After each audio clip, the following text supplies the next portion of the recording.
और 15 टैबलेट बम जो स्प्रो की गोलियों की शक्ल में प्लास्टिक में लिपटे हुए एक छोटी सी प्लास्टिक की डिब्बिया में बंद थे मेरे पास थे। मैंने उस टैबलेट बम बनाने का नुस्खा भी साथ रख दिया था। ये छोटी सी गोल डिब्बिया मैंने प्लास्टिक के लिफाफे में डालकर अपने पेट के साथ बांध ली थी ताकि महफूज रहे। अब गुल खान ने मुझे एक ऐसे कश्मीरी मुजाहिद का असली नाम और पता ज़बानी याद कराया जो जम्मू शहर में रहता था। गुल खान ने उस मुजाहिद का नाम लेकर कहा, तुम उसे जाकर रिपोर्ट करोगे, वो तुमसे कोड वर्ड में एक सवाल करेगा, तुम कोड वर्ड में उसको जवाब दोगे।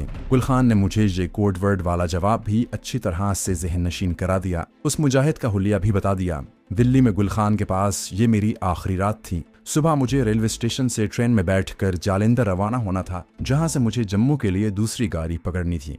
गुल खान कहने लगा, जालंधर में हालात आजकल हुकूमत के सख्त खिलाफ हैं। खालिस्तान की तहरीक जोरों पर है। अगर वहाँ सूरत हाल बदलती नजर आई तो ट्रेन का इंतजार न करना, किसी दूसरी लारी में बैठकर जम्मू पहुँच जाना। अगर पकड़े जाओ तो सबसे पहले मैदे में जाकर फटने वाले इन टैबलेट बमों को ज़ाया कर देना, क्योंकि अगर ये दुश्मन के हाथ आ गए तो इस बात का इम्कान है कि इस इंतहाई कीमती और कश्मीर की कमांडो जंग में काम आने वाले बम का राज फाश हो जाए। ये बात कश्मीरी मुजाहिदीन की तहरीक आज़ादी को नुकसान पहुंचा सकती है। इससे ज़्यादा मैं तुझे कुछ नहीं बताना चाहता कि ये टैबलेट बम कमांडो लड़ाई में कहाँ कहाँ इस्तेमाल हो रहे हैं। गुल खान ने सुबह सुबह मुझे उठा दिया, मुझे नाश्ता कराया और कहा, मेरा आदमी बारादरी के खंडर की दूसरी तरफ ट्रक लेकर तुम्हारा इंतजार कर रहा है। वो तुम्हें स्टेशन पर पहुंचा देगा। जो सबक मैंने तुम्हें सिखाए हैं उन्हें याद रखना। अब आगे तुम्हें अपनी अकल से काम लेना होगा। अगर पकड़े गए तो अपनी अकल से काम लेकर बताना होगा कि तुम कौन हो और जम्मू क्या करने जा रहे हो। मैं जानता हूँ कि कमांडर कमाल शाह ने तुम्हें बड़े से बड़ा टॉर्चर बर्दाश्त करने की जबरदस्त तरबियत दी है, लेकिन इंडियन पंजाब की सिख पुलिस ने अजियत देने के नए नए तरीके ईजाद कर रखे हैं। अगर अजियत बर्दाश्त से बाहर हो जाए तो मर जाना, मगर दुश्मन के आगे मेरा और कमाल शाह का नाम हरगिज न लेना।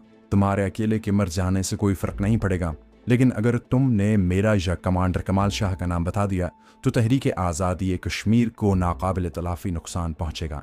मैंने गुल खान से कहा, मोहतरम, मैं तो आया ही तहरीक आज़ादी कश्मीर पर जान कुर्बान करने के लिए हूँ। ये कैसे हो सकता है कि मुझे इसका मौका मिले और मैं अपनी जान कुर्बान न करूँ। गुल खान ने मुझे गले से लगाकर मेरी पीठ पर थापड़ा दिया और बोला, अब तुम निकल चलो, अल्लाह हाफिज। उस वक्त पौ फट रही थी।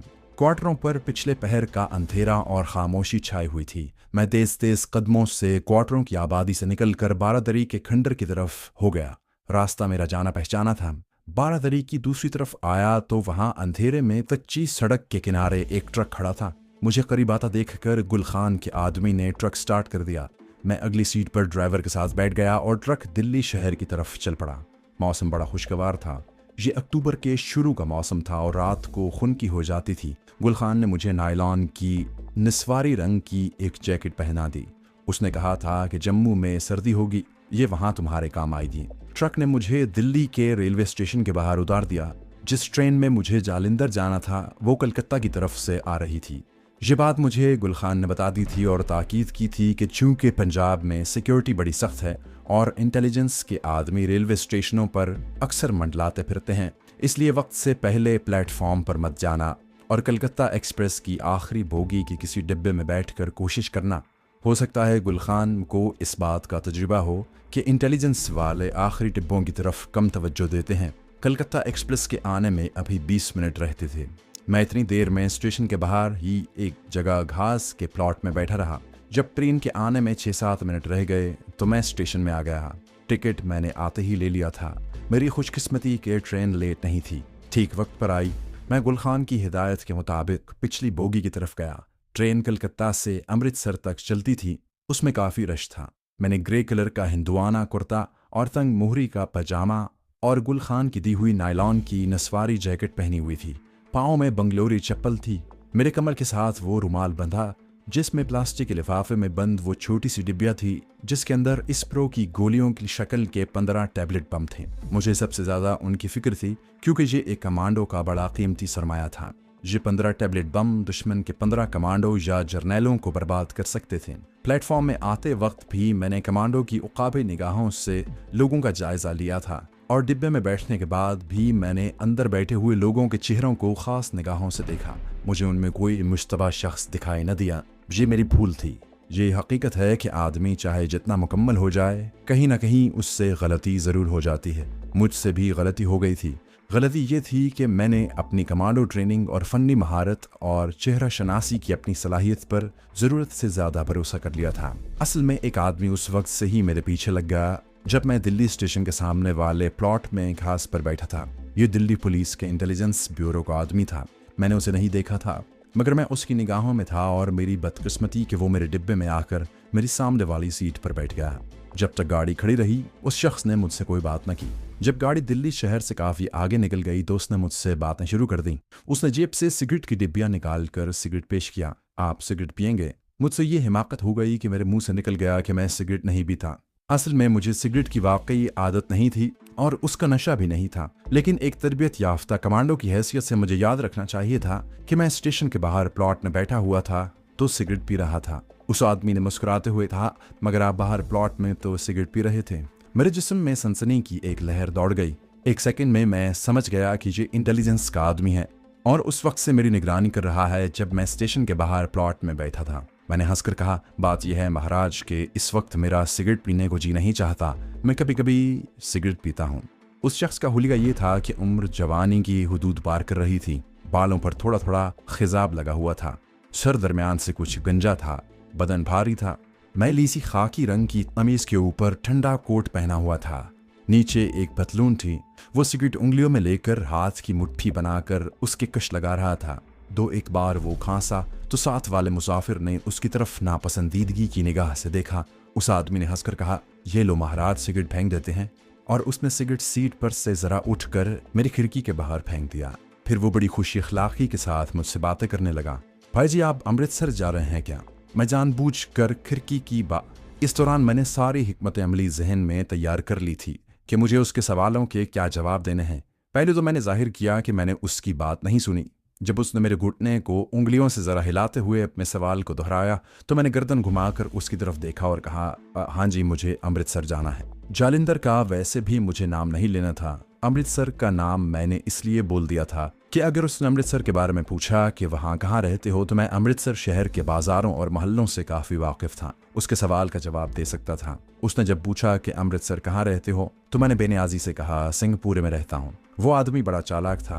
कहने लगा, सिंहपुरे में पाकिस्तान से आए हुए शरणार्थी रहते हैं, क्या तुम भी पाकिस्तान से आए हो? मैंने कह दिया, हाँ जी, मेरे माता पिता का घर लाहौर संत नगर में था। लाहौर में जो हिंदुओं के मोहल्ले थे उन सब का मुझे पता था। मेरे करीब ही एक आदमी ने खुश होकर कहा, महाशय जी, हम भी लाहौर के रहने वाले हैं। हमारा घर शाह आलमी में था। ये अच्छी खासी उम्र का हिंदू था। उसने लाहौर की बातें शुरू कर दी। मैं बड़ा खुश हुआ कि इंटेलिजेंस वाले के सवाल जवाब से जान छूटी। मैंने लाहौर के हिंदुओं के महल्लों और वहाँ मुसलमानों के हमलों और मकानों को आग लगाने की फर्जी कहानियां बयान करनी शुरू कर दी। इस दौरान मैं इंटेलिजेंस एजेंट को एक नज़र देख लेता। वो मेरी तरफ देखकर इसी तरह मुस्कुरा रहा था जैसे उसे मेरी किसी बात का यकीन ना रहा हो। मैं दूसरे मुसाफिरों से लाहौर शहर की बातें करता रहा और दिल में सोच रहा था कि जालिंदर तक बड़ा लंबा सफ़र है। इंटेलिजेंस का आदमी तो मेरी जान नहीं छोड़ेगा। इससे किस तरह पीछा छुड़ाया जाए। मैं फुल कमांडो था और कश्मीर के महाज पर दुश्मन की सफ़ों में तबाही मचाने जा रहा था। अगर उस आदमी ने मुझे पकड़कर पुलिस के हवाले कर दिया जो ये कर सकता है तो ये मेरे मिशन का बहुत बड़ा नुकसान होगा। मेरी कमर के साथ बंधी हुई स्प्रो की गोलियां यानी टैबलेट बम भी बरामद हो जाएंगे। मैंने अगर कहा कि ये सरदर्द की गोलियां हैं तो पुलिस पूछेगी कि सरदर्द की गोलियों को प्लास्टिक के डिब्बे में बंद करके कमर के साथ बांधने की क्या जरूरत थी। अगर पुलिस की लेबॉर्ट्री में इन गोलियों का तज्जिया किया गया तो फौरन ये राज खुल जाएगा कि इन गोलियों में धमाका खेज मादा भरा हुआ है। मेरा जहन बड़ी तेजी से काम करने लगा। अब मुझे डर खौफ कोई नहीं था, सिर्फ जहन उलझा सा था कि इस इंटेलिजेंस वाले की वजह से कहीं मेरा सारा मिशन अधूरा न रह जाए। कलकत्ता एक्सप्रेस हवा से बातें करती अपनी मंजिल की तरफ उड़ी जा रही थी। आखिर मैंने यही फैसला कर लिया कि रास्ते में किसी जगह मौका देखकर किसी भी छोटे बड़े स्टेशन पर चाय वगैरह पीने के बहाने उतर जाऊं और वहां से फरार हो जाऊं। जाहिर है अगर ये आदमी मेरे पीछे उतर भी आया तो दौड़ने में मेरा मुकाबला नहीं कर सकेगा। ये सोचकर मुझे कुछ इत्मीनान सा हो गया। अब मैंने ये स्कीम बनाई, जब दिन ढलेगा और शाम का अंधेरा होने लगेगा तब ट्रेन से उतरूंगा। जिस बात से मुझे यकीन हो गया कि ये इंटेलिजेंस का आदमी है और एक खास मकसद लेकर मेरा पीछा कर रहा है, वो बात ये हुई कि उसने मेरा अचानक हाथ पकड़ लिया और अय्यारी से मुस्कुराते हुए कहा, महाराज, मेरा विचार ही कहता है कि आपको पाकिस्तान से आए 2 महीने ही हुए हैं। आपका विचार क्या कहता है? मैं अपने हवास को पूरी तरह संभाले हुए था और बज़ाहिर बड़ी बेनियाजी और एतमाद के साथ बोल रहा था। उस आदमी के इस सवाल पर मैंने किसी कदर बरहम होकर कहा, आप कोई ज्योतिषी हैं? अगर आप ज्योतिषी हैं तो आपको ज्योतिष विद्या का कुछ पता नहीं है। मेरी उम्र इस वक्त 7-8 साल की थी जब मैं अपने माता पिता के साथ अपना सारा घर बार पाकिस्तान में लुटवा कर अमृतसर आया था। तब से लेकर आज तक मैं कभी पाकिस्तान नहीं गया। वो अय्यार आदमी बराबर मुस्कुराए जा रहा था। कहने लगा, महाराज नाराज क्यों होते हैं? आपका नाम क्या है? मैं कुंदन लाल कहकर खिड़की के बाहर देखने लगा। मेरा शक अब यकीन में बदल गया था। ये आदमी था पंजाबी, हिंदू या दिल्ली की इंटेलिजेंस पुलिस या जालिंधर अमृतसर की इंटेलिजेंस पुलिस का आदमी था। वो मुझसे पंजाबी में ही बात कर रहा था। उसने मेरा हाथ दबाते हुए कहा, बड़ा अच्छा नाम है जी। साइकिल जी का भी यही नाम था। वो जालिंधर में रहता था। आप भी कहीं जालिंधर तो नहीं जा रहे? मेरा दिल जरा सा तेज धड़का मगर फौरन ही अपने मामूल पर आ गया। उसने जानबूझकर उस शहर का नाम लिया था जहां मैं जा रहा था, जो शहर उस वक्त मेरा टारगेट था। हो सकता है ये उसकी ब्लफ चाल हो, लेकिन ये उसकी काम कर गई। मैंने उसी वक्त फैसला कर लिया कि अगले स्टेशन पर किसी न किसी बहाने ट्रेन से उतरकर फरार हो जाऊंगा। एक बार फरार हो गया तो चाहे दिन की रोशनी ही क्यों ना हो, इसका बाप भी मुझे नहीं पकड़ सकेगा। मुसीबत यह थी कि ये एक्सप्रेस ट्रेन थी, स्टेशन पर स्टेशन छोड़ती जा रही थी। मुझे मालूम नहीं था कि अगला बड़ा स्टेशन कौन सा आ रहा है। एक मुसाफिर ने मेरा ये मसला हल कर दिया था। उसने किसी औरत से कहा, अम्मा बस अब मीरठ आया ही समझो। मीरठ एक बड़ा शहर था, उसका स्टेशन भी बड़ा था। यहाँ अगर मैं एक दफा उतर कर रूपोश होने में कामयाब हो गया तो फिर पुलिस के हाथ नहीं आऊंगा। मैं किसी भी तरफ चला जाऊं और कहीं से भी कोई लारी पकड़कर किसी दूसरे शहर पहुंच जाऊं। कभी कभी कमांडो मिशन में ऐसा भी हो जाता है कि बिल्कुल नपी तुली दुरुस्त रिपोर्टों की रोशनी में टारगेट तक पहुंचने की स्कीम तैयार की जाती है, मगर कमांडो जब अपने टारगेट पर पहुंचता है तो अक्सर ऐसा भी होता है कि हालात बदल चुके होते हैं और वहां फिर अपनी अक्ल से काम लेकर किसी दूसरी स्कीम पर अमल करना पड़ता है। चुनाचे इस बात का इम्कान भी था कि अगर मैं पकड़ा जाऊं तो फरार होने का मौका न मिल सके। ऐसी सूरत में मुझे सबसे पहले टैबलेट बमों की गोलियों को महफूज करना था। मैं जिस सीट पर बैठा था टॉयलेट उसके साथ ही थी। मैं टॉयलेट में चला गया। अंदर से चटखनी लगाकर मैंने फौरन अपनी कमर के गिर्द बंधा हुआ रुमाल खोला। उसमें प्लास्टिक की जो छोटी सी डिब्बी बंधी हुई थी उसे खोलकर उसमें से टैबलेट बम की टिक्कियों का फीता जो मैंने तय करके रखा हुआ था निकाल कर जेब में डाल लिया। डिब्बी और रुमाल वहीं टॉयलेट में से नीचे लाइनों में फेंक दिया। अब किसी को इन गोलियों के फीते से शक नहीं पड़ सकता था। कोई भी उसे देखकर यही समझता कि ये स्प्रो की गोलियां हैं। ट्रेन की रफ्तार हल्की हो गई थी। मेरठ का स्टेशन आ रहा था। मैं टॉयलेट से निकलकर अपनी सीट पर आकर बैठ गया। इंटेलिजेंस एजेंट झुककर मेरी वाली खिड़की में से बाहर देख रहा था। गाड़ी प्लेटफॉर्म में दाखिल हो गई थी। मैं समझ गया था कि वो बाहर क्यों देख रहा है। वो यकीनन रेलवे पुलिस के सिपाहियों को बुलाना चाहता था। ट्रेन रुकी तो ऐन सामने 2 कांस्टेबल खड़े नजर आए। इंटेलिजेंस एजेंट ने उन्हें इशारा किया और खुद डिब्बे के दरवाजे की तरफ बढ़ा। मेरे पकड़े जाने में अब कोई शुबा नहीं था। पुलिस कांस्टेबल अपने आदमी का मखसूस इशारा पाकर डिब्बे की तरफ बढ़े। मेरे पास फरार होने की कोशिश करने के लिए सिर्फ 3-4 सेकंड थे। अभी इंटेलिजेंस एजेंट डिब्बे के दरवाजे तक नहीं पहुंचा था और कुछ मुसाफिर मेरठ के स्टेशन पर उतरने के लिए उठ खड़े हुए थे। मैंने उनकी आड़ ली और डिब्बे की दूसरी तरफ वाली खिड़की में से बाहर कूद गया। ये काम इतना आसान नहीं था जितनी आसानी से मैंने बयान कर दिया। कोई आम आदमी ये नहीं कर सकता था, मगर मुझे इसकी ट्रेनिंग दी गई थी और ये मेरे लिए कोई मुश्किल काम नहीं था। दूसरी तरफ रेल की एक और पटड़ी थी और उसके आगे दूसरा प्लेटफॉर्म था। मैंने तेजी से लाइन उबूर की और उछलकर दूसरे प्लेटफॉर्म पर चढ़ गया और तेज तेज कदमों से सामने वाले गेट की तरफ बढ़ा। इसी दौरान पीछे से कांस्टेबल ने सीटियां बजानी शुरू कर दी, मगर मैंने एक बार भी पीछे मुड़कर न देखा। दूसरे प्लेटफॉर्म पर चूंकि कोई गाड़ी नहीं थी इसलिए गेट खाली था। मैं तेज तेज कदम उठाता गेट से निकल गया। सामने सड़क थी, एक तरफ रिक्शे वगैरह खड़े थे। मैंने जो पहला खाली रिक्शा देखा उसमें बैठकर रिक्शे वाले से कहा, चलो। उसने पूछा, किधर जाना है बाबूजी? मैंने कहा, तुम चलो अभी बताता। ये मोटर रिक्शा था। दिन के 10 बजे का वक्त होगा। बाजार खुले थे, बड़ी रौनक थी, ट्रैफिक भी काफी थी। मैंने पिछली खिड़की का पर्दा पीछे हटाकर देखा। दूसरे रिक्शे और गाड़ियां और तांगे वगैरह आ रहे थे। इनमें पुलिस की कोई गाड़ी नहीं थी, लेकिन ऐसा हो सकता था कि खुफिया पुलिस का आदमी किसी दूसरे रिक्शे का ताक़ुब कर रहा हो। उस जमाने में अभी मोबाइल टेलीफोन का रिवाज नहीं था। खुफिया यूनिट इतनी जल्दी पुलिस को अलर्ट नहीं कर सकता था। अगर उसने मुझे स्टेशन से रिक्शे में जाते हुए देख लिया था तो मुमकिन था कि वो किसी दूसरे रिक्शे में मेरा पीछा कर रहा हो, लेकिन इसका इम्कान बहुत कम था। इंडिया में जब कमांडो के साथ ऐसी सूरत हाल पेश आती है तो कुदरती तौर पर उसके वहाँ के किसी मुसलमान का या मस्जिद का ही ख्याल आता है, क्योंकि इंडिया में मुसलमान करोड़ों की तादाद में आबाद हैं।